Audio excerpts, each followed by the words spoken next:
Hey hello everyone, Varun Sharma this side.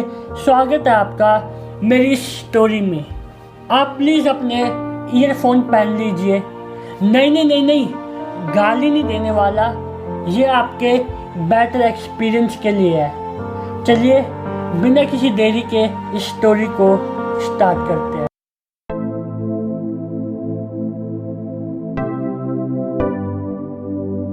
एक बार एक angel नाम की लड़की होती है जो कि अपने ग्रेजुएशन के सेकेंड ईयर में होती है। अब होता क्या है, एंजल की ज़िंदगी में एक ऐसा मोड़ आता है जिसकी उसने कल्पना भी नहीं की होती। अब होता क्या है, एक कार एक्सीडेंट में एंजल के माता और पिता दोनों की मृत्यु हो जाती है और इस घटना से एंजल को बहुत बड़ा सदमा पहुंचता है। अब करीब इस घटना के 1 महीने बाद जब एंजल दोबारा अपना कॉलेज ज्वाइन करती है तो वो बहुत गुमसुम सी बैठी हुई होती है। जब उसकी फिज़िक्स प्रोफेसर मिस सरोज सभी बच्चों को पढ़ा रही होती है तो वो क्या देखती है कि एंजल बहुत गुमसुम सी बैठी हुई है। अब 4-5 दिन बीत जाते हैं, एंजल अगेन गुमसुम सी बैठी रहती है। ना ही वो कुछ रिस्पॉन्ड करती है और ना ही वो क्लास में एक्टिव रहती है। तो इसी को देख के जब क्लास ओवर हो जाती है तब मिस सरोज एंजल को कैबिन में बुलाती है अपने। अब एंजल उनके कैबिन में जाती है तो मिस सरोज उससे एक सवाल पूछती है कि तुम क्लास में इतना गुमसुम सी क्यों रहती हो। तब एंजल जवाब देती है कि करीब 1 महीने पहले मेरे माता और पिता दोनों की कार एक्सीडेंट में मृत्यु हो गई। तो यह सुनकर मिस सरोज अफसोस जताती है और साथ ही एंजल को शाम को अपने घर पे बुलाती है। अब शाम को एंजल मिस सरोज के घर जाती है। तब मिस सरोज एंजल के लिए शिकंजी बनाती है और जानबूझकर उसमें नमक ज़्यादा डाल देती है।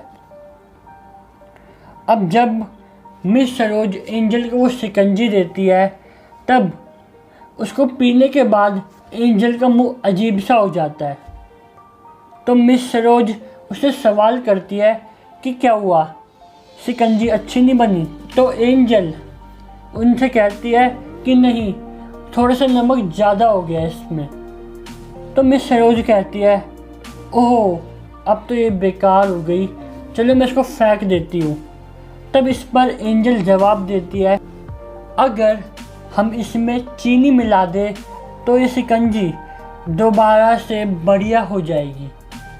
अब इस पर मिस सरोज गंभीर हो जाती है और एंजल से कहती है कि अब तुम भी समझ जाओ कि ये जो ज़िंदगी है इस शिकंजी की तरह है और इसमें घुले बुरे अनुभव इस शिकंजी में नमक की तरह है। अब जैसे हम इस शिकंजी में से घुले नमक को बाहर नहीं निकाल सकते, वैसे ही हम इस ज़िंदगी में अपने बुरे अनुभव को बाहर नहीं निकाल सकते, उनको चेंज नहीं कर सकते, परंतु हम चीनी की तरह उसमें अच्छे अनुभव डाल सकते हैं, अच्छे एक्सपीरियंस डाल सकते हैं, जिससे ज़िंदगी और भी रंगीन हो जाएगी। दोस्तों, मान लीजिए मैंने आपको 86,400 रुपीज़ दिए और मान लीजिए ऐसा कुछ हो गया जिसकी वजह से वो 400 रुपये खो गए, तो क्या बाकी बचे हुए 86,000 रुपीज़ उन 400 रुपये को वापस लाने में खर्च कर दोगे? नहीं ना। तो फिर जो हमारे दिन के 86,400 सेकंड्स होते हैं और आपके कोई 400 सेकंड्स आके हिला देता है, तो फिर क्यों आप 86,000 सेकंड्स को वेस्ट कर देते हो उन 400 सेकंड्स को याद करके? ये लाइफ है, ये चलता रहेगा। इसलिए जो बाकी बचे मोमेंट्स हैं, बाकी बची ज़िंदगी है, उसको एंजॉय करते हुए बिताइए, उसको हंसते हुए बिताइए। और वैसे भी किसी ने क्या खूब कहा है, रोकर मुस्कुराने का मज़ा ही कुछ और है, ज़िंदगी में कुछ खोकर पाने का मज़ा ही कुछ और है। और ज़िंदगी में हार और जीत तो लगी ही रहती है, मगर हार के जीतने का मज़ा ही कुछ और है। अगर ये वीडियो अच्छी लगी हो तो वीडियो को थम्स अप दो यार, चैनल को सब्सक्राइब करो, वीडियो को ज़्यादा से ज़्यादा लोगों के साथ शेयर कीजिए और अवेयरनेस बढ़ाइए। मैं मिलता हूँ आपसे अगली ही वीडियो में। Till that time, go beyond the limit.